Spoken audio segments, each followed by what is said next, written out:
Selamat siang, Headline semuanya. Kembali lagi bersama saya, Febri, akan menemani acara seperti biasa, satu hatinya kita bersama dengan narasumber-narasumber yang sangat kece. Nah, pagi ini kita bakalan bahas tema yang cukup cukup ini ya, relate dengan setiap orang nih. Dengan kalau orang zaman sekarang ngomongnya apa ya, mager gitu ya. Talk show pada pagi hari ini atau siang hari ini kita bahas tema yaitu menunda-nunda pekerjaan. Masih bersama di Live at Network Headline 100,6 FM di Satu Hati Indonesia bersama narasumber kita. Dari Aku Pintar ada Kak Arini Tamara Firdaus. Selamat pagi Kak Arini. Pagi, Kak Febri. Saat ini kesibukannya apa nih Kak Arini? Saat ini kesibukannya, aku tim komunitas di Aku Pintar. Kesibukannya ya menghandle seluruh kegiatan guru dan siswa seluruh komunitas di Aku Pintar. Selamat bergabung ya Kak Arini. Ya, Kak. Dan narasumber kita selanjutnya dari Personal Growth, Counseling, and People Development ada Kak Maria Gita Belinda, MPSI Psikolog Klinis. Selamat siang Kak Maria. Siang Kak Febri, siang Kak Yohana. Siang, selamat pagi menjelang siang ya. Selamat pagi juga Kak Yohana. Oke, jadi kalau bahas tema pada hari ini ya tentang menunda-nunda pekerjaan, ini ada satu artikel. Jadi namanya prokrastinasi atau kecenderungan menunda-nunda pekerjaan atau tugas. Jadi beberapa penelitian mendefinisikan prokrastinasi sebagai bentuk kegagalan pengaturan diri yang ditandai dengan penundaan pekerjaan, meskipun ada konsekuensi yang berpotensi negatif. Nah, mungkin dari sisi Arini nih, mungkin yang relate nih, yang sudah bekerja juga, ataupun mungkin waktu perkuliahan di pertugasannya ya, pernah nggak menunda-nunda pekerjaan? Sering banget, malah aku terkenal dengan anak yang suka nunda-nunda. Ingat banget dulu kebiasaan mulai menunda-nunda pekerjaan itu dimulai di kelas SMP kelas 2. Jadi kan karena kebiasaannya sekolahnya tuh masuk dari pagi gitu kan, kelas 2 beda kebiasaannya. Kelas 2 masuknya siang. Nah, dari situ mulai muncul istilahnya kalau sekarang mager ya. Mager. Mager. Apalagi kalau udah ada tugas. Nah, itu biasanya karena masuknya siang, jadi merasa paginya free, tiap ada tugas tuh malamnya nggak pernah mau kerjain, nggak mau belajar juga. Jadi mikirnya, nggak apa-apa, besok pagi kan masih ada waktu ya. Waktu paginya kayak udah males lagi, nanti aja deh waktu masuk sekolah. Jadi akhirnya selalu mengerjakan tugas itu 30 menit sebelum pembelajaran ini dimulai. Dan karena nggak ada konsekuensi apapun nih dari kebiasaan ini, akhirnya berlanjut terus sampai ke kuliah. Dan inget banget dulu tuh ada temen di zaman kuliah itu pernah mengingatkan gitu ya, kamu nggak persiapan aja udah bisa bagus, gimana kalau persiapan? Sayang banget tuh kalau kebiasaan menunda-nundanya dilanjutkan. Coba deh ubah, kalau dapat tugas apapun, kerjanya jauh-jauh hari. Beda nggak persiapan kamu ketika dadakan sama yang jauh-jauh hari? Awalnya nggak mau gubris, tapi pernah ada satu momen gitu menyesal banget, karena memang jurusan aku kuliah dulu bahasa asing ya, Kak Febri. Jadi pemahamannya harus butuh waktu, nggak bisa cepat. Waktu itu ada tugas presentasi speaking gitu. Terus karena emang bacaannya kurang dan emang karena menunda-nunda itu tadi, nanti dulu ya, nanti gampang, gampang, gampang, gampang, gampang, ternyata malah jadinya zong. Nah, mulai dari situ akhirnya, ya deh coba deh ya kalau persiapannya mulai dari jauh-jauh hari gitu. Jadi itu kebiasaan aku memang menunda-nunda pekerjaan. Nah, berbicara menunda sebetulnya Kak Febri, Iya. selain itu menjadi sebetulnya bukan keinginan orang tetapi kebiasaan, tetapi juga ada kalanya dengan menunda di saat time limit gitu ya, dia bisa jadi lebih terangsang kreativitas, Jadi lebih semangat adrenalin, gitu ya Kak ya? lebih lebih apa ya? Apa? Suara saya bisa diterima dengan baik karena signalnya sangat-sangat jelek. Jadi di sini mohon maaf Oke, sebelumnya. it's okay Kak. Ya, Masih jelas. jadi ada kadang-kala adrenalin yang membentuk seseorang menjadi merasa malah terangsang untuk lebih optimal gitu. Nah, ini mungkin saya mau nanya nih kepada psikolog kita ya. Apakah kasus-kasus seperti ini adalah kewajaran? Karena beda ya dengan Aryani sampaikan tadi gitu kan. Kalau ada satu habit sampai terbiasa sampai dia sekolah kuliah pun dilakukan seperti itu gitu kan. Nah, ini gimana nih menurut psikolog kita? Apakah memang pada saat-saat terjepit seperti MacGyver, lalu idenya keluar lebih encer, atau mungkin sebetulnya tidak baik? Secara psikologi ini gimana nih Kak Maria? Kak Yohana, jadi sebenarnya dua-duanya baik yang Kak Arini sampaikan dan juga Kak Yohana sampaikan itu sama-sama benar dan tergantung dengan gimana masing-masing kepribadian setiap orang.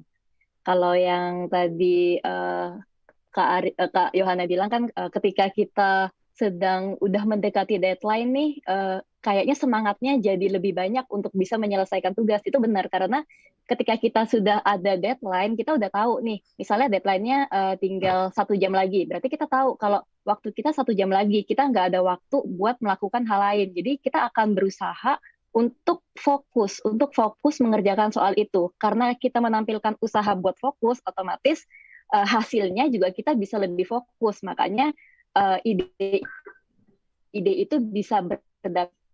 Bedanya kalau kita deadline lebih lama, ada kecenderungan untuk berpikir, oh masih bisa kok, masih 1 hari lagi, jadi masih bisa nanti malam, sekarang kerjain yang lain. Jadi ketika kita udah bilang kalau masih bisa ditunda, masih bisa ngelakuin yang lain dulu, nah otomatis ide itu juga tertunda buat datangnya ke kita. Jadi ya itu tadi, ketika memang udah waktunya mepet, kita udah mengirimkan sinyal ke otak kalau oh waktunya udah mepet. Nah, halo, maaf Halo, Kak tadi, Maria.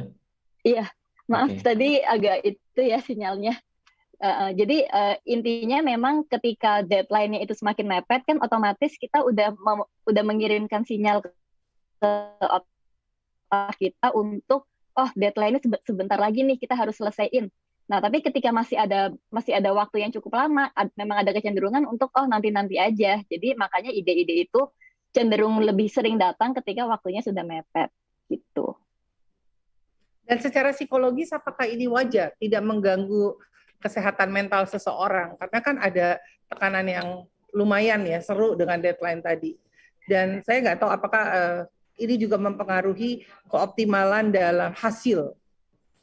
Tentu Kak. Jadi kalau apa ya, kalau kita terus-menerus ditekan oleh sesuatu, ditekan untuk melakukan sesuatu, ditekan untuk melakukan tugas dengan cepat, itu secara nggak langsung kita bisa semakin stres tentunya. Mungkin ketika kita ngerjain, kita ngerasa kayak santai-santai aja, karena kita tahu nih deadline-nya bentar lagi, 1 jam lagi, kita harus maksimalin 1 jam. Nah, tapi setelah semuanya itu selesai, setelah semuanya itu kita selesaikan, kita berikan, itu baru bisa berasa kayak capeknya, stresnya, yang terus bisa mempengaruhi juga mood kita. Misalnya karena kita udah capek duluan, mood kita di sisa hari itu jadi bisa lebih buruk. Seperti itu. Lalu kalau untuk mempengaruhi hasilnya, tentu bisa mempengaruhi hasilnya, itu sangat jelas. Karena ketika kita punya lebih banyak waktu, kita kerjainnya itu bisa lebih santai. Ketika kita mengerjakan suatu hal dengan kondisi yang lebih santai, tentu kan hasilnya bisa lebih optimal karena kita bisa double check, kita bisa cari dari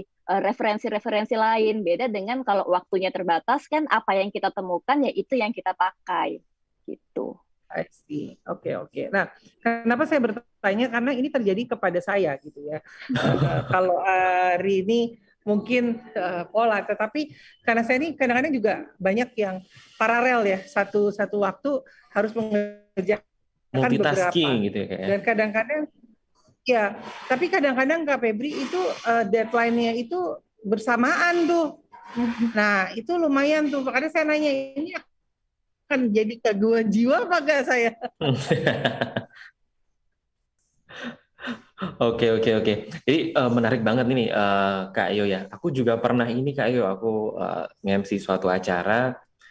Salah satu subtema yang dibahas itu ini juga. Jadi mungkin ada kalau dibilang kenapa ngumpulin tugasnya, ini dosen ya waktu itu. Kenapa ngumpulin tugasnya terlambat gitu ya?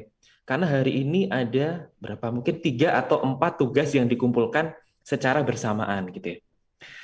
Oke, itu alasan. Tapi apakah memberikan tugasnya di waktu yang bersamaan. Itu kan bisa jadi tugas A 1 bulan sebelumnya, tugas B 3 minggu sebelumnya, atau mungkin malah yang terakhir tugas D memang 2 hari sebelumnya. Tapi kan si tugas A dan tugas B itu jauh hari sebelumnya. Nah, terkadang ya Kak Maria ya, kita tuh nggak sadar gitu kalau kita menunda pekerjaan gitu. Sadarnya itu kalau lihat di Google Calendar, loh kok ini tugasnya kok udah tinggal 3 hari lagi atau udah tinggal besok gitu. Gimana ya kayak kita ya, termasuk saya gitu, menyadari kalau kita itu menunda pekerjaan biar kitanya lebih aware gitu Kak. Jangan tiba-tiba lihatnya sudah dikumpulin di deadline-nya aja gitu.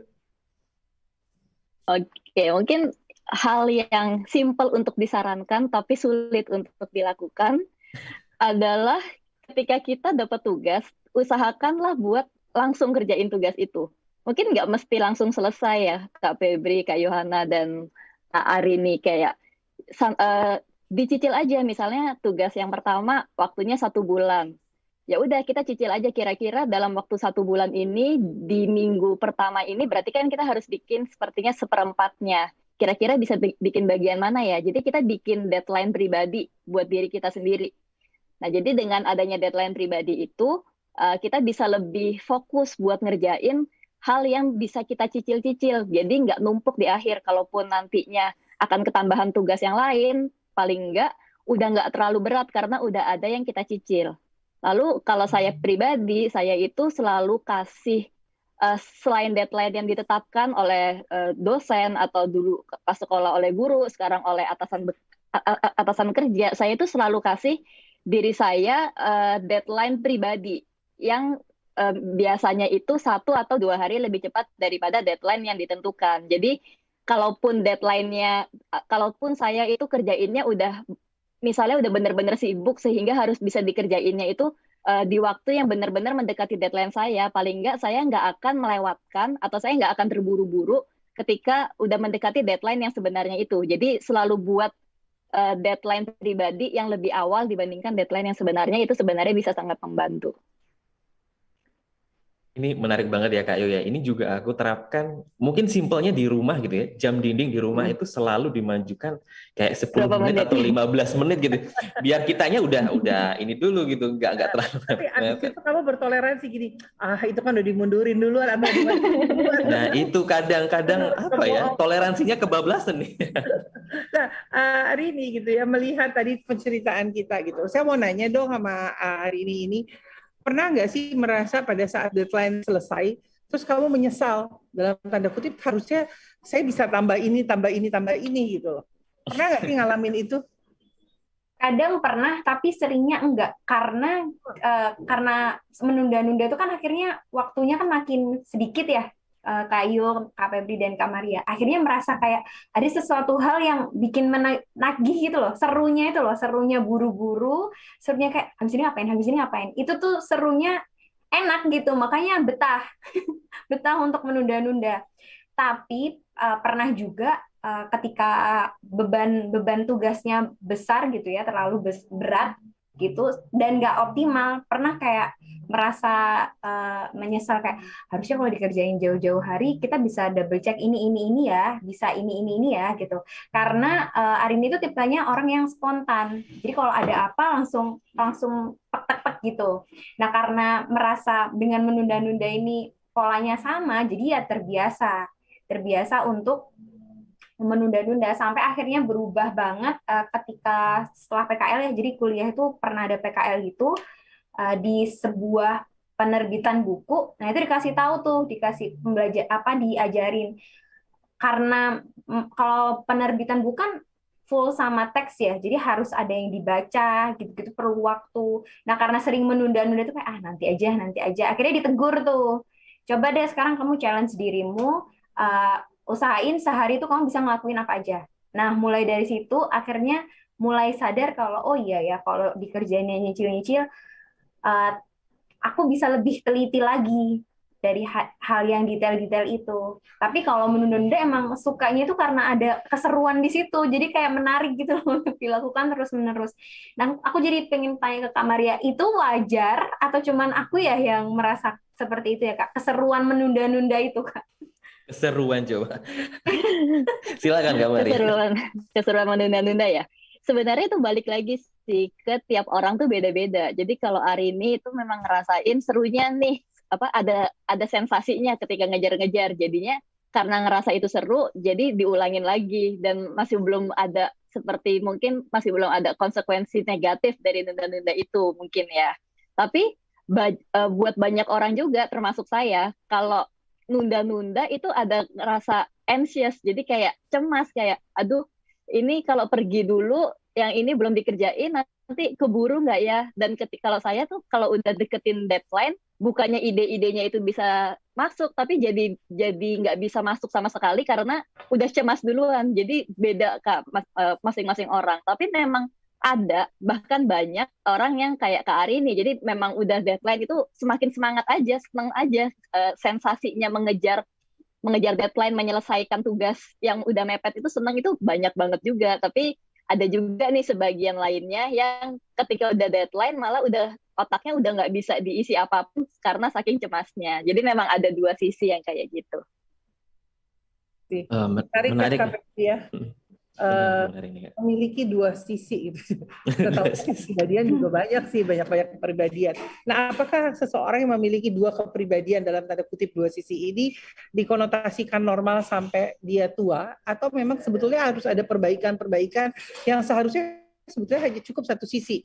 Jadi misalnya ternyata hari ini perlu loh konseling gitu, atau ternyata nggak perlu loh karena aman-aman aja. Nah, ini gimana menurut Kak Maria? Oke.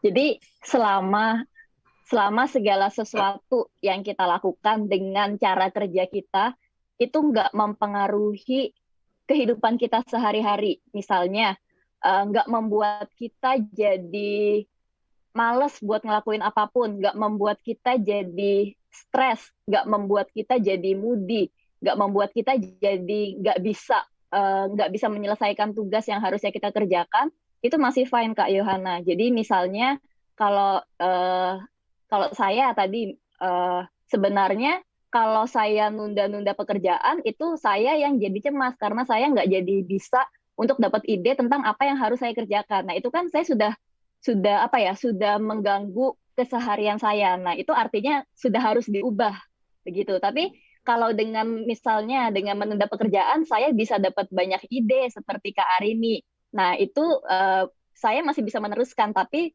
perlu juga untuk mengantisipasi dampak negatifnya, misalnya jadi stres atau jadi moody, seperti yang tadi dibilang di awal. Jadi, selama kita masih bisa melakukan keseharian kita dengan baik, itu masih baik-baik saja. Tapi kalau sudah mengganggu, nah itu kita harus konsultasi, kita harus mulai merubah gimana cara kerja kita, seperti itu. Menarik. Kalau kita berbicara ini ya kayak menunda pekerjaan itu sering dikaitkan dengan sifat malas gitu ya. Tapi di satu sisi kalau tadi kayak di Arini gitu ya, menunda pekerjaan itu bukan nggak mau melakukan pekerjaan itu, tapi dengan rentang waktu yang mendekati itu dia lebih semangat lagi. Nah, kalau malas itu kan lebih kepada nggak ingin itu atau nggak ingin menyelesaikan pekerjaan itu gitu. Apakah menunda-nunda pekerjaan itu sama dengan malas atau berbeda sebenarnya? Oke, sebenarnya menunda pekerjaan sama malas itu hal yang berbeda ya Kak. Seperti yang tadi Kak Febri udah bilang, kalau malas ya emang dia nggak mau ngerjain aja. Tapi kalau menunda pekerjaan itu kadang kita nggak benar-benar pengen menunda loh Kak. Kadang kita tuh ngerasa ada aktivitas lain yang perlu buat kita lakukan. Jadi kita tunda kerjaan. Atau ada aktivitas lain yang lebih menarik buat kita lakukan. Jadi kita tetap melakukan aktivitas, cuma kita memang mengabaikan aktivitas yang harusnya kita kerjakan. Itu kan beda dengan malas. Kalau malas kan ya udah tidur-tiduran aja di rumah, nonton terus aja di rumah gitu kan. Jadi ada perbedaan di situ. Oke. Apakah konotasi malas dengan perbedaan ini harusnya semua orang memiliki time management yang waktu menurut Kak Maria? Pengaruh nggak sih time management itu? Oh iya, tentu sangat pengaruh ya Kak Yoha ya, untuk time management itu untuk kehidupan kita sehari-hari itu sangat perlu. Selain untuk mencegah kita buat nggak prokrastinasi atau membuat kita memperkirakan jadwal sehari-hari, tapi kan time management juga kita butuhkan. Misalnya kalau kita harus mengatur aktivitas kita sehari-hari, kalau kita harus misalnya merencanakan nanti apa yang mau kita lakukan di weekend, apa yang mau kita lakukan waktu liburan, itu kan semuanya butuh time management yang baik gitu. Jadi time management memang dibutuhkan sih kalau untuk kehidupan kita. Oke. Terkait memang time management membutuhkan gitu ya, peristiwa penundaan ini kadang-kadang kan juga bukan karena malas atau karena hari ini yang terbiasa gitu, tapi kadang-kadang ada faktor-faktor yang sebetulnya gimana kalau kasusnya anak ini tidak pernah menunda, anak ini selalu on time, tetapi karena satu dan lain hal akhirnya terabaikan sehingga terkesan menunda. Misalnya ada kejadian-kejadian yang dia tidak bisa toleransi, bisa dari kesehatan, terus dari bencana gitu. Banyak kan yang kejadian yang tidak diinikan. Manajemen udah bagus. Nah, pengaruh psikologi anak ini tentu akan berbeda dengan hari ini nih yang sudah terbiasa. Nah, gimana sih untuk kita-kita nih yang biasanya mendapatkan hal ini menjadi satu beban atau burden yang begitu berat dalam kehidupan. Karena kan beda dengan hari ini, karena hari ini nggak jadi beban, tetapi jadi tantangan. Nah, secara psikologi gimana nih kalau ketemu teman-teman yang seperti ini? Oke, jadi kan memang kita, halo? Ya Kak, Oke. Yang pertama kan memang kita perlu tahu ya Kak ya tentang diri kita. Jadi kita yang paling mengenal diri kita. Jadi ya udah kita ini tipe yang kayak Arini yang kalau ada deadline makin semangat, atau justru tipe yang kayak saya yang kalau ada deadline jadi semakin anxious.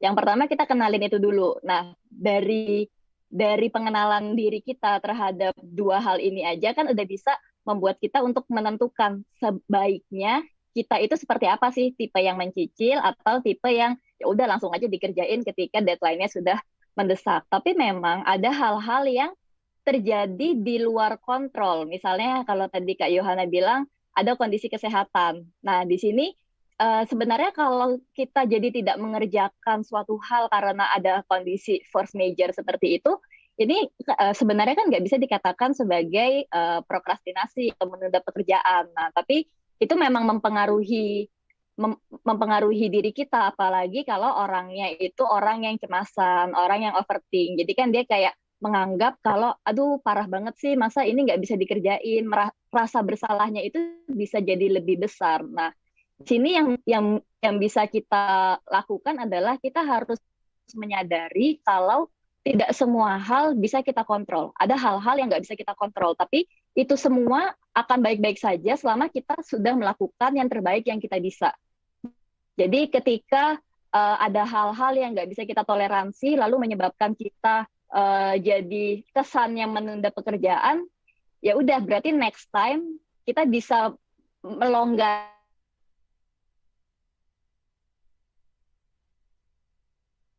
Oke. Halo, Kak Maria. Halo Kak, maaf ya tadi internetnya kayaknya lagi jelek juga di sini.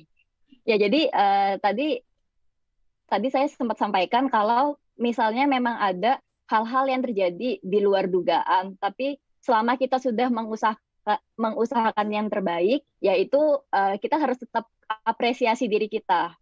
Nah, untuk kedepannya mungkin bisa lebih diantisipasi lagi, karena kalau orang yang overthink, yang cemas seperti ini kan kayak butuh waktu yang lebih banyak untuk kerjain tugas ya. Jadi mungkin bisa lebih dicicil lagi tugasnya seperti itu, agar hal-hal yang force major tadi walaupun terjadi itu masih bisa lebih diantisipasi gitu. Oke.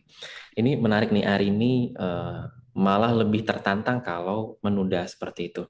Nah, kalau kamu ada ini nggak sih, toleransi batas maksimal menunda itu hamin berapa gitu? Kan ada mungkin orang itu ngomong menundanya itu hamin seminggu, hamin sehari. Ada juga tuh dulu kalau zaman sekolah ya, menundanya tuh literally menunda ngerjainnya sebelum jam masuk gitu ya. Jadi pagi harinya datang duluan buat ngerjain tugas. Nah kalau hari ini ada ini nggak sih, toleransi menunda itu batasnya hamin berapa gitu? Nggak ada. Jadi kalau deadline-nya di hari itu ya berarti hari itu selesai. Cuman gitu sih. Kak Febri. Jadi nggak ada yang benar-benar kayak tadi kata Kak Maria ya. Jadi ada memancing diri untuk 1 atau 2 hari sebelum deadline benar-benar menyelesaikan. Kalau hari ini nggak, kalau sudah dibilang oke tanggal segini, yaudah tanggal segini, nggak akan mungkin selesai sebelum itu. Nah kebetulan di tim komunitas, jadi head manajernya Arin tuh selalu tanya, oke kamu bisa ngerjainnya dari kapan, mau kamu kumpulin kapan, meskipun tenggatnya tuh lama, tapi aku ditantang untuk kamu mau nyelesainnya hari apa? Kasih aku tanggal, kasih aku hari. Nah, kalau aku udah ngomong, oh ya udah Mas, hari Rabu ya. Ya udah, berarti hari Rabu aku harus kumpulin. Jadi berpatokan sama itu, sama ucapanku. Karena meskipun misal nih kegiatannya jauh-jauh hari gitu kan ya. Tapi emang meskipun sudah dicicil itu kayak tetap ya udah nggak yang 100% terus bisa selesai semua. Jadi memang butuh butuh kayak didesak dulu baru biar muncul semua idenya, karena mungkin udah terbiasa itu tadi, terbiasa dari SMP gitu ya, dari sekolah. Jadi kalau udah mulai dicicil-cicil itu benar kerjaannya emang selesai, idenya memang banyak, tapi merasa kayak ada sesuatu yang hilang gitu. Ini makanya akhirnya dikasih patokannya tuh di aku. Kamu mau menyelesaikan kapan? Meskipun memang tenggat waktunya lama gitu. Dan kebetulan memang rekan kerjanya sukanya cepat, nggak suka kalau ayo jangan malas, ayo kerjanya cepet. Nanti kita enaknya di akhir. Jangan enak-enakan di awal terus keteterannya di akhir. Mending kita susah-susah dulu di awal, nanti di akhir-akhir baru kita biar lebih senggang. Gitu sih, Kak Febri.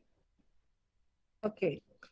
Ini menarik ini. Tapi saya tahu nih Kak Febri, ada satu yang tidak mungkin diberikan penundaan Apa tuh, Kak? dalam kehidupan. Ketemu kekasih hati. Waduh.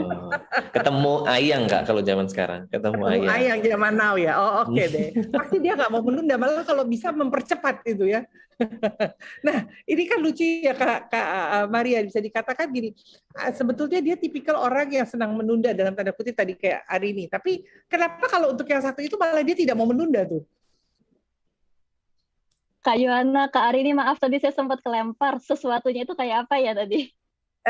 Jadi kan kalau dibilang di kita ini pasti semua terjadi oleh semua orang, mau anak kecil, mau orang tua, mau kita pribadi. Itu pasti tidak mau menunda pada saat kita ketemu dengan kekasih hati. Ya anak kecil mau ketemu orang tuanya gitu ya, yang pacaran gitu kan. Kalau kata Febri tadi ayang dia bilangnya. Setiap sebisa mungkin malah mempercepat. Nah, ini terus gimana ya? Karakter ini kok bisa, bukan dua karakter ya. Kenapa yang satu ini dia punya ego psikologis yang begitu kuat, pengen cepat-cepat ketemu, tidak mau menunda, tetapi yang lain-lain bisa ditunda gitu loh. Oke. Jadi karena memang kalau untuk hal yang menyenangkan itu kita memang punya kecenderungan buat nggak menunda, karena setiap manusia itu kan punya kecenderungan untuk melakukan hal yang dia suka. Jadi ketika pengen bertemu pacar, ketemu orang tua, kalau anak kecil itu kan menyenangkan buat dia kan. Ketika itu menyenangkan, kenapa harus ditunda? Justru kalau bisa dicepetin gitu kan. Nah itu karena ya itu kita masing-masing punya kecenderungan buat mencari hal yang kita suka, seeking pleasure behavior itu.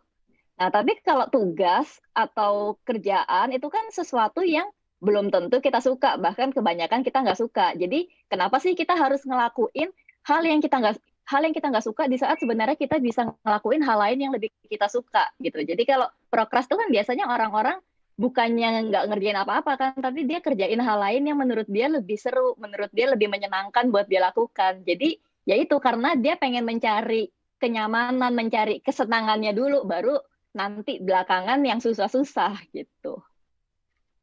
Menarik ya Kayo ya. Ini terjadi juga zaman mungkin aku masih kayak kecil gitu ya. Momen liburan itu udah ditunggu-tunggu banget gitu ya. Kayak kurang seminggu. Bahkan misal besok liburan tuh harusnya malam ini tuh istirahat kan, karena besok perjalanan jauh gitu kayak naik bis. Udah nggak bisa tidur kayak gitu. Hari ini pernah ngerasa di fase itu nggak? Walaupun suka menunda ya tadi. Pernah. Apalagi ya tadi sama kayak Kak Febri ya. Jadi liburan tuh selalu dinanti-nanti. Bahkan tuh misal nih liburannya lusa depan.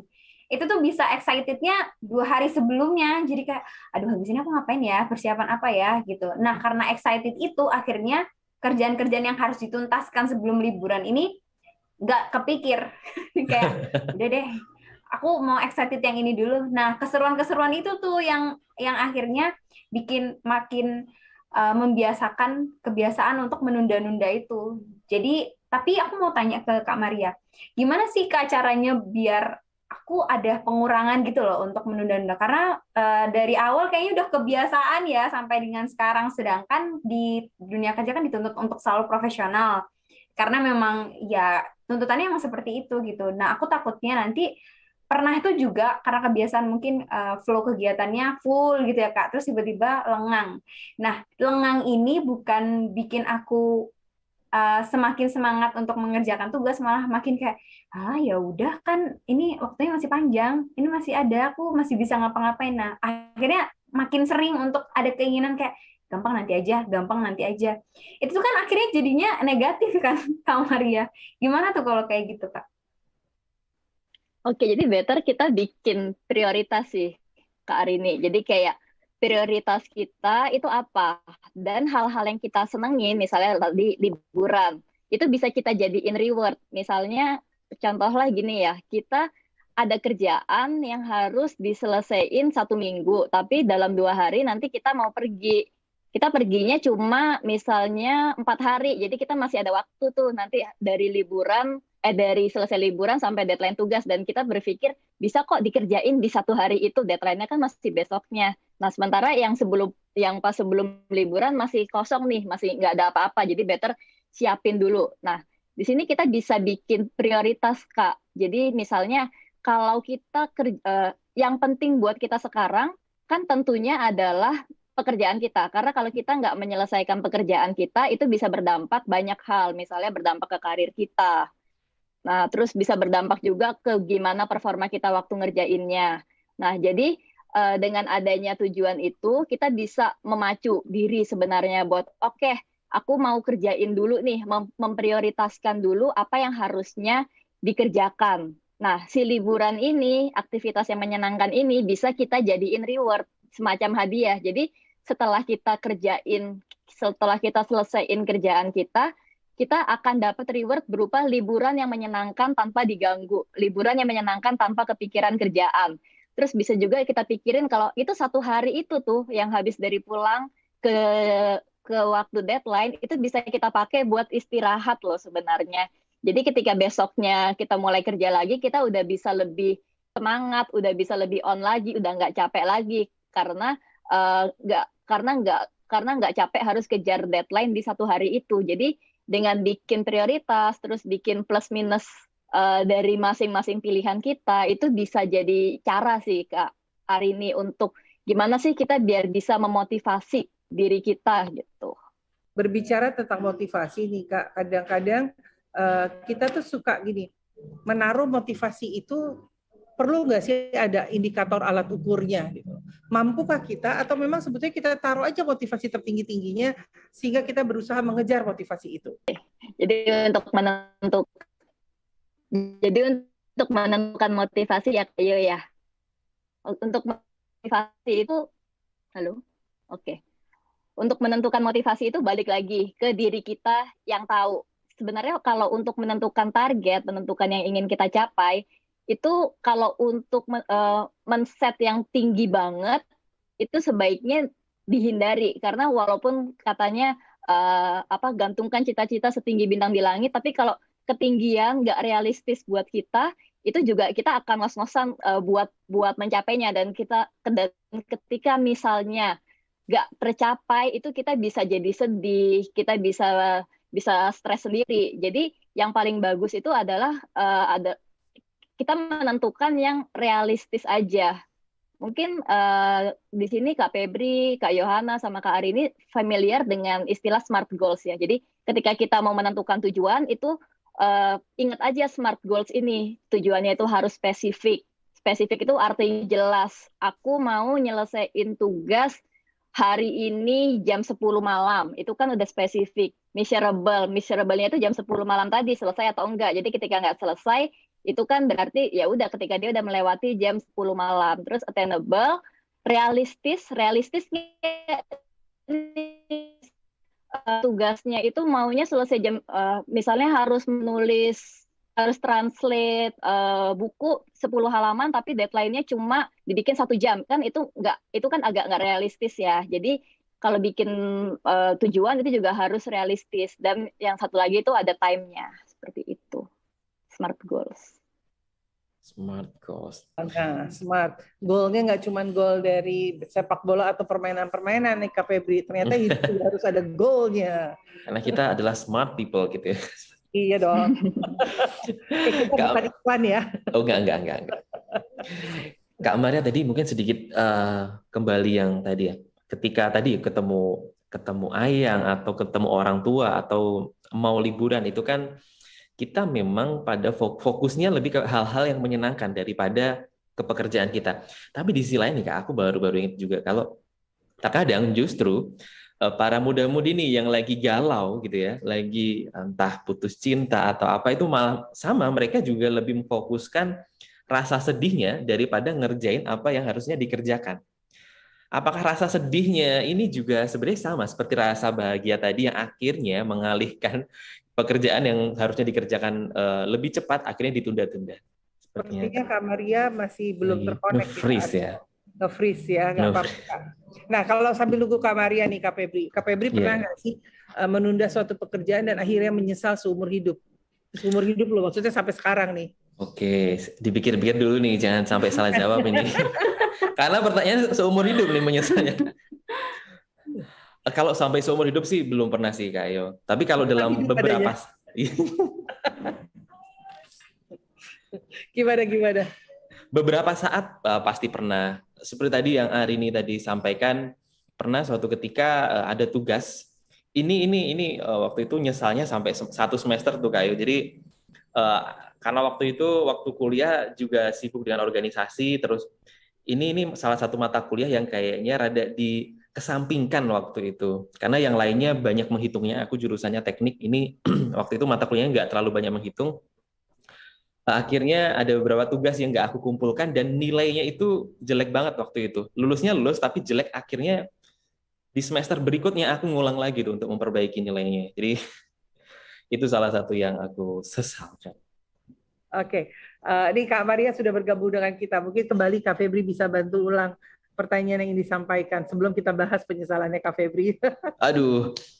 Oke, Kak Maria tadi kan menyebutkan ya bahwasanya emosi positif dalam artian bahagia itu mengalihkan beberapa pekerjaan, akhirnya menunda seperti liburan, mau ketemu ayang dan yang lain sebagainya. Tapi di sisi lain kadang ternyata emosi negatif itu juga menunda, bisa sampai menunda-nunda. Contoh sepertinya putus cinta atau nggak tahu sakit hati karena apa, akhirnya dia lebih fokus untuk healingnya itu daripada menyelesaikan pekerjaan. Apakah emosi negatif ini juga sama nih Kak, menyebabkan menunda-nunda pekerjaannya? Iya, sebenarnya bisa jadi dia malah jadi menunda pekerjaan, bisa jadi untuk mengalihkan emosi sedihnya dia bekerja keras. Itu bisa dua lagi Kak. Jadi balik lagi ke tipe orangnya masing-masing itu seperti apa. Mungkin kalau yang orang yang lebih butuh seperti yang misalnya quality time, itu dia akan milih buat healing dulu, buat ya udah aku mau menyenangkan diriku dulu, terus nanti aku akan kembali dan menyelesaikan semua yang udah aku tunda selama ini. Tapi ada juga yang melupakan rasa sedihnya, dia justru kerja makin keras gitu. Jadi balik lagi ke orangnya masing-masing. Oh gitu ya Kak ya. Berarti ada yang kalau lagi sedih malah justru kerja keras nih, terpacu kerja kerasnya. Kalau Kak Ayo lebih ke tipikal mana nih? Kalau lagi sedih lebih semangat untuk bekerja atau mungkin sedih mungkin healing dulu kali lah. Ngopi dulu. Dua-duanya. Karena kalau saya pribadi lebih kepada pada saat deadline, nggak tahu ya, kadang-kadang ada satu atau beberapa hal yang justru deadline hasilnya optimal. Tapi tidak ingin menunda loh. Contoh misalnya gitu ya, saya disuruh presentasi nih besok, terus audiensnya besar gitu ya, dalam arti kata skala nasional, materinya susah gitu. Nah saya tuh udah coba pikirin tuh beberapa hari sebelumnya, jadi udah kepikiran nih dengan judul ini kok berat ya, politik ya gitu, terus Pancasila ya gitu, jadi udah kepikiran berat gitu, terus saya nggak bisa nggak bisa mikir malah jadinya gitu. Tapi pada saat besoknya mau presentasi, subuh saya bangun itu tuh kayak cair ngalir. Dapat ide semua. Tiba-tiba tuh keluar. Jadi kayak yang nggak tahu ya. Nah ini apakah Kak Maria, apakah ini memang proses otak itu sudah terbentuk seperti itu? Nggak nunda loh, karena saya tahu nih ini ada prioritas yang saya mesti kerjakan gitu loh. Tapi somehow saya nggak bisa tuh nemu ide gitu, karena kan beda ya kalau pekerjaan tangan yang tidak perlu otak tuh kan bisa kapan aja. Ya. Tapi kalau pekerjaan yang membutuhkan otak, ide itu tergantung. Kalau artis kan makanya dibilang tergantung moodnya gitu ya. Nah ini gimana nih Kak Maria kalau kasus-kasus seperti ini?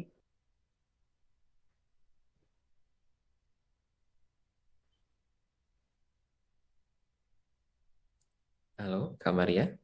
Iya, oke. Ya, jadi memang kembali lagi Kak Yo ke pribadinya orang masing-masing. Jadi memang ada itu nggak salah, dan memang banyak banget orang yang seperti itu ketika sebelumnya kok kayak nggak ada ide, makanya jadinya nggak ngerjain apa-apa. Padahal sebenarnya pengen buat ngerjain, tapi karena nggak ada ide, jadi ya udah didiemin aja. Tapi ketika udah semakin deadline itu jadi otaknya tuh cair, jadi ada lah ketemu ide. Itu banyak orang yang seperti itu. Tapi balik lagi ke orang masing-masing, ada juga yang makin dipikirin justru idenya itu makin nggak ada, bahkan sampai titik terakhir pun, sampai udah deadline pun nggak ada, itu juga ada. Jadi balik lagi ke kita harus kenali diri kita yang sebenarnya itu seperti apa gitu. Sama itu sih Kak Yo, mungkin sambil kita pikirkan juga kayak konsekuensinya. Jadi kita harus tetap usahakan paling enggak untuk nggak menunda pekerjaan, untuk tetap mencari-cari biarin dapat ide. Nah, mungkin kita bisa sambil pikirkan juga nih, mungkin waktu itu berhasil ya, tiba-tiba di malam sebelumnya dapat ide banyak, jadi bisa langsung dikerjain. Tapi itu kan nggak bisa selamanya kita pastikan seperti itu. Itu kan hal-hal yang ada di luar kontrol kita. Jadi gimana kalau nanti misalnya karena udah berpikir sebelumnya begini, tapi ternyata nanti aku mengulanginya lagi, ternyata idenya itu nggak ada, kan jadinya tetap nggak ada yang bisa kita tulis gitu. Jadi sambil tetap berusaha berpikir apa yang harus kita cari gitu. Nah, kalau Kak bilang, nggak selamanya. Jujur nih Kak, sampai hari ini itu menjadi selamanya buat saya. Saya sih tidak berharap dapat apa ya, satu pengalaman buruk ya ke depannya gitu. Tapi in somehow gitu ya, setiap saya menjadi patokan tertentu gitu ya, malah hasilnya lebih optimal. Dan kenapa tadi saya tanya, saya pengen tahu dari Ari ini, apakah ada penyesalan? Karena kadang-kadang kan suka, harusnya gue tambahin ini ya, harusnya tambahin ini setelah selesai. Nah saya tuh enggak gitu loh. Ini agak belagu memang kepada. Wah. Nah, apakah ini pengaruh dari jam terbang dan pendidikan dan lingkungan, sehingga apa muatannya bisa mengampuni gitu ya, bisa mencukupi? Menurut Kak Maria nih gimana gitu loh? Saya ketok yang 3 kali nih, jangan sampai terjadi gitu ya hal yang fatal. Ternyata nih Kak Yo sama Ari ini setipe nih ya. Setipe.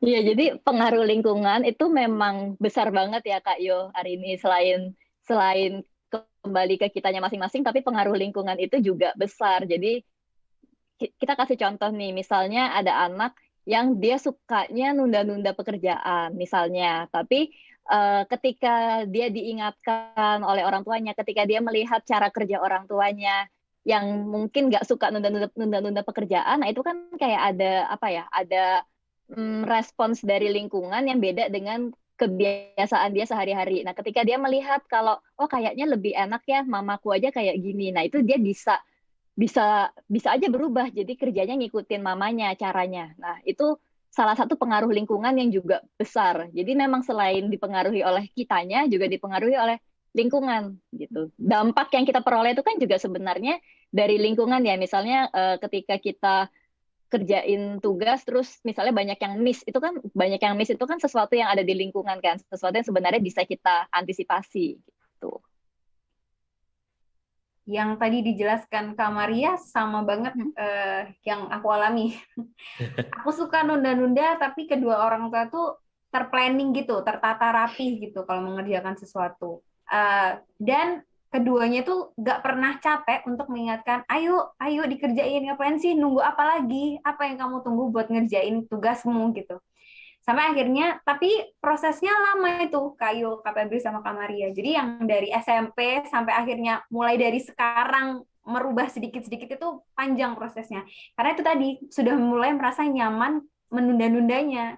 Ada sensasi yang nggak bisa tergantikan kalau kita ngerjainnya dicicil, dikerjainnya dari jauh-jauh hari gitu. Akhirnya sering banget tuh disindir kayak, ini udah usianya udah berapa? Mau sampai kapan? Ini kamu tiap tahun itu nambah usianya. Masa nggak habit jelek ini diteruskan? Mau sampai umur berapa? Selalu kayak gitu. Akhirnya mulai berubah satu-satu gitu. Yang biasanya 1 jam sebelum hari deadline-nya gitu ya. Kalau ngerjakan itu mulai kayak, oke, malamnya deh. Kalau nggak gitu siangnya. Pokoknya udah mulai berubah dan akhirnya menyadari, oh enak juga ya ternyata kalau nggak nunda-nunda. Ada di aku jadi lebih teliti nih, lebih teliti buat mengerjakannya gitu. Lebih banyak hal-hal yang sepele mungkin, tapi bisa berakibat fatal kalau nggak dinotis. Lebih ke situ akhirnya mulai kayak, oke kita rubah deh pelan-pelan, nggak langsung yang banyak gitu. Tapi memang benar kata Kak Maria, lingkungan itu yang akhirnya bikin merubah pelan-pelan meskipun masih tetap suka menunda ya, Kak. Tapi ada perubahan ya, sedikit gitu. Iya, tapi ada perubahan. Tapi ini ya Kak Maria, maksudnya saya rasa menunda-nunda ini pernah dialami oleh semua orang gitu. Bahkan kalau waktu kuliah tuh dulu ngomongnya ini SKS, sistem kebut semalam gitu ya. Semuanya tahu ya, ternyata semuanya tahu. Tahu dah, ini semua generasi kayaknya. Semua generasi. Sistem kebut semalam. Tapi Kak Febri gini ya, terkait dengan apa yang Kak Maria bilang environment, pola asuh gitu ya. Ini sekedar share. Saya memang melatih anak-anak saya sejak kecil itu untuk jangan pernah menunda pekerjaan. Jadi lakukan dulu apa yang kamu bisa, jangan tunda. Walaupun PR masih 2 bulan lagi gitu ya, yuk dicicil gitu loh. Jadi saya belajar thinking timeline gitu ya. Atau oke, kamu mau punya target kapan gitu loh. Nah terus setelah itu sampai sekarang nih kebetulan anak-anak saya sudah ada usia lumayan gitu ya. Saya melihat mereka sudah mempunyai kebiasaan, padahal laki-laki nih udah mulai kebiasaan untuk menyelesaikan tugasnya. Jadi kalau kecil tuh dia suka gini, Ma aku udah selesai ya ngerjain PR, udah boleh nonton dong gitu. Jadi nggak nanya, Ma aku boleh nonton nggak. Jadi dia laporan dulu gitu loh. Sampai sekarang pun demikian. Nah ini kenapa tadi saya juga tanya, pernah nggak punya pengalaman pahit gitu ya. Karena juga sempat anak saya tuh pernah sekali waktu merasa masih ada 3-4 hari lagi. Ternyata di hari ke-3-4 itu saya punya satu kegiatan yang pengen pergi ke luar tempat dan tempat itu menyenangkan, akhirnya dia nggak bisa ikut. Dan dia menyesal. Dan ini menjadi patokan cambukan sejak itu sampai hari ini dia selalu mengerjakan tugasnya dengan time yang benar. Nah balik lagi Kak, kalau lihat dari 2 pola asuh yang berbeda gitu ya, hasilnya, saya bilang hasilnya nih, karena kan orang tuanya Ari ini nih orang tua yang organize, rapi, tapi Ari ini sebakan defense ya, menolak untuk bisa sesuai seperti harapan Papa Ibu, pengen menjadi perhatian, pengen menjadi sesuatu yang berbeda sehingga orang tua kayaknya kalau ngomelin, bawelin tuh seru gitu. Daripada dia langsung geleng iya loh. Kan anak-anak yang terbentuk seperti ini. Nah, gimana sih Kak caranya kita, ini ada 2 pertanyaannya untuk orang tua yang pagi hari ini mendengarkan, memahami celah anak. Jadi kalau anaknya bekelit gitu ya atau defense gitu, dia udah tahu nih taktiknya seperti apa. Atau juga memahami anak-anak yang terlalu patuh gitu loh. Apa memangkah perlu anak ini juga diberikan explore untuk sekali-sekali punya pengalaman yang ternyata tidak nyaman loh kalau tidak sesuai on time. Ini dari sisi orang tua. Lalu bagaimana dari sisi anak yang sebesar Ari ini udah mengerti gitu ya, tapi masih pengen menunda-nunda. Apalagi udah ngobrol di pagi hari ini. Benar nggak Kak Febri? Ini Kak Febri ilmu yang bagus nih. Ini baru menjadi bapak. Jadi anak bakalnya nanti harusnya selebih keren ya Kak Febri. Oke, noted Kak. Ini lagi dicatat. Silakan Kak Maria. Oke, jadi memang tadi kalau dari ceritanya Kak Yohana itu kan benar-benar menggambarkan ya gimana sih ternyata hal yang dilakukan orang tua ketika anak-anak masih kecil itu bisa berdampak sampai sekarang. Nah, itu memang benar. Jadi apa yang dilakukan orang tua terutama sejak masih kecil itu kan akan membentuk suatu kebiasaan kepada anak kan. Dan kebiasaan itu tuh pasti akan bertahan ketika dia sampai dia dewasa gitu. Jadi orang tua itu perlu banget untuk membentuk kebiasaan baik pada anak. Nah, tapi kan biasanya mungkin kita tapi ada juga nih misalnya orang tua yang udah ngebiasain. Mungkin Arini kan juga orang tuanya tipe yang organize. Lalu Arini juga diminta buat lebih teratur lagi lah, lebih kalau kerjain tugas tuh lebih teratur gitu. Sebenarnya ini kan sama dengan yang Kak Yohana yang Kak Yohana sampaikan kepada anaknya. Tapi hasilnya, outcome-nya ini beda. Berarti kan ada perbedaannya nih. Nah, selain kepribadian dari masing-masing anak, mungkin anaknya Kak Yohana itu tipe yang lebih penurut, begitu. Ada lagi sebenarnya faktor yang bisa menyebabkan, bisa melatar belakangi kenapa sih Arini jadinya nggak nurut, tapi anaknya Kak Yohana itu jadinya nurut. Nah, ini karena ada reward sama ada punishment. Jadi ketika anak melakukan sesuatu, terus berhasil, kita kasih reward. Nah, kalau Kak Yohana tadi mungkin rewardnya boleh nonton TV ya. Nah, itu akan jadi apa ya, semangat buat dia untuk menampilkan perilaku yang baik terus. Nah, lama-kelamaan jadi kebiasaan gitu, ketika dia udah selesai kerjain tugas, ya udah nonton TV ya. Kan sebelumnya gitu kan, ketika dia udah berhasil kerjain tugas, dia boleh nonton TV. Udah kerjain, boleh nonton. Karena udah terbentuk pola yang seperti itu, jadinya menetaplah seperti itu. Dan ketika, halo, oke. Dan kalau perilaku yang baik itu tidak diberikan reward, tidak ada konsekuensi yang positif, maka anak akan cenderung kayak, ini aku udah kerjain on time, tapi efeknya nggak ada apa-apa. Kadang kan anak tuh perlu sesuatu yang nyata ya, misalnya diberikan sesuatu, biar dia tahu kalau itu loh maknanya buat dia. Kalau cuma sekedar jadi lebih tenang karena kerjainnya nggak buru-buru, itu bukan reward biasanya kalau buat anak-anak. Dan ada juga konsekuensi negatifnya, misalnya jadi nggak bisa pergi. Tadi itu kan udah jadi apa ya, kayak pelajaran tersendiri buat dia. Oke, aku udah pernah dapat pengalaman nih, aku nggak bisa pergi karena waktu itu nggak kerjain tugas. Jadi nextnya karena aku nggak mau itu lagi, aku harus lebih rajin lagi kalau kerjain tugas gitu. Jadi selain kepribadian, memang reward sama punishment yang diberikan orang tua itu pengaruh. Sama satu lagi tuh konsistensi kalau untuk orang tua. Jadi jangan hanya dilakukan sekali aja, misalnya 1 hari aja, tapi diulanglah berkali-kali dan jangan diubah-ubah aturannya seperti itu. Jadi lama-lama tuh anak akan kebiasaan seperti anaknya Kak Yohana, kebiasaan positif. Oke, thank you Kak Maria. Hari ini juga tadi sharingnya keren banget. Di sini ya Kak Yo ya, di talk show tentang menunda-nunda pekerjaan ini, kita bisa ambil kesimpulan. Sebenarnya menunda-nunda pekerjaan itu bukan hal yang baik. Walaupun di beberapa orang, contohnya narasumber kita ini hari ini sama Kak Yo, justru dengan seperti itu ada stimulus ya, men-trigger sehingga lebih kreatif, lebih inovatif, lebih cepat lagi dan yang lain sebagainya seperti itu. Tapi setuju juga dengan pendapat dari psikolog kita ya Kak Maria, bahwasanya tidak serta-merta semuanya disamaratakan. Bisa jadi lagi blank-blanknya walaupun udah mepet juga nggak keluar gitu idenya. Jadi memang lebih baik kita membiasakan diri, termasuk buat saya pribadi, ajakan buat saya pribadi untuk semakin ini ya, mengkonsistenkan apa namanya itu tepat waktu gitu. Karena memang dengan kita lebih tepat waktu, istilahnya kita punya mungkin me time yang lebih banyak gitu ya. Terus kita mungkin juga bisa lebih apa namanya ya, lebih teliti lagi, ngecek lagi, walaupun sudah dikerjakan bisa dicek lagi agar hasilnya lebih optimal.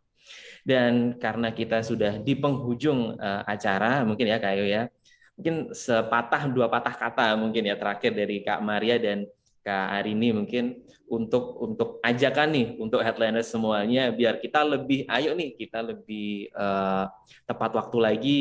Kalaupun memang masih dan susah untuk menghilangkan menunda-nunda ini, setidaknya lebih dikurangi lah gitu.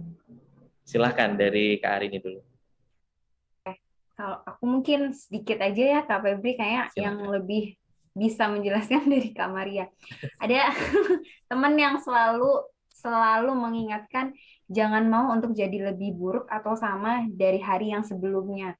tiap hari itu harus ada progresnya gitu. Jadi kamu jangan mau berhenti untuk selalu berubah, apalagi berubah untuk menjadi lebih baik lagi.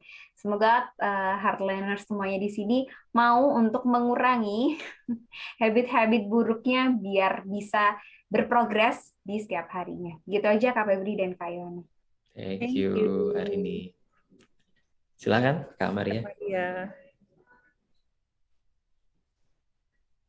ya, Kak Maria sepertinya lag lagi nih. Oke, Tapi rasanya apa yang sudah disampaikan Kak Maria tadi cukup jelas ya bagaimana sangat komprehensif, Kak Ayu. bagaimana kita sebetulnya balik lagi kepada diri kita ya. Harus ada goal, ada motivasinya, terus melihat hasilnya dan ada konsisten, terutama kalau ini menyangkut dari pihak lain ya, di luar dari dirinya sendiri. Kurang lebih seperti gitu. Nah, tidak terasa Kak Febri 1 jam. Biasanya ada jeda, kali ini kita terus bablas karena obrolannya seru banget ya. Seru banget. Kita akan ketemu lagi di waktu yang akan datang, berpindah ya dari sore ke pagi hari ya dalam Satu Hati Kak Febri. Akhirnya saya Yohana Elizabeth Harjadinata bersama rekan saya Lutfianto Febriandoko. dan mengucapkan terima kasih untuk Arini Tamara, untuk Kak Maria Gita, untuk bersama-sama dalam 1 jam Satu Hati. Terima kasih untuk hotline juga yang senantiasa terus membangun dan mengedukasi masyarakat Indonesia dari Aceh sampai Papua. Sampai ketemu di Satu Hati mendatang. Salam Satu Hati. Salam Satu Hati. Salam satu. Terima kasih Kak Arini, Kak Maria.